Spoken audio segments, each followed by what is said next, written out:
Punta kami ng ng palengke. Dali. So, sana ko lang daw. So, na-drive ko na naman si mother.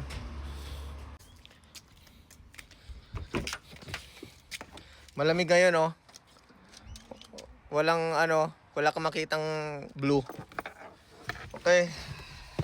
Start natin engine. Hello, ma.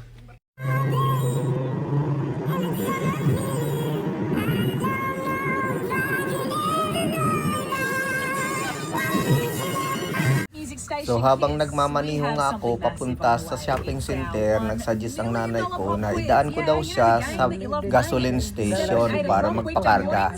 Kasi ayaw ng nanay ko nakikita na hindi puno ang gasolina niya. Kaya huminto muna kami sa gasolinahan para magpakarga ng gasolina.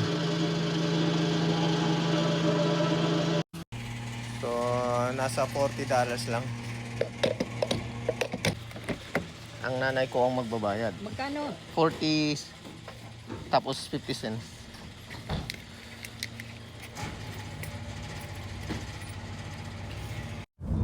At pagkatapos nga namin magpakarga ng gasolina, saglit nga lang at nandito na kami sa shopping center.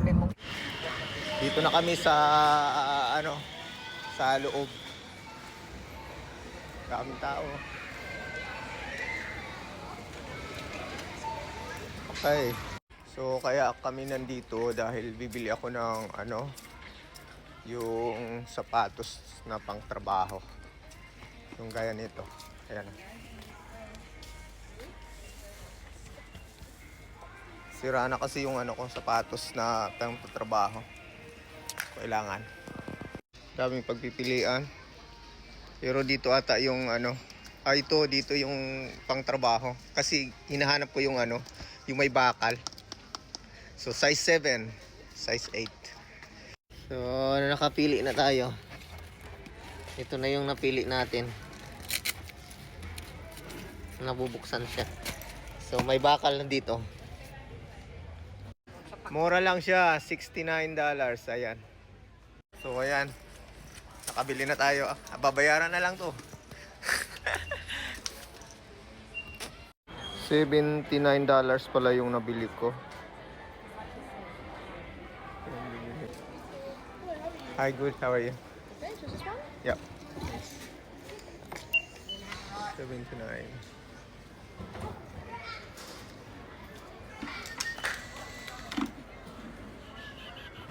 $79.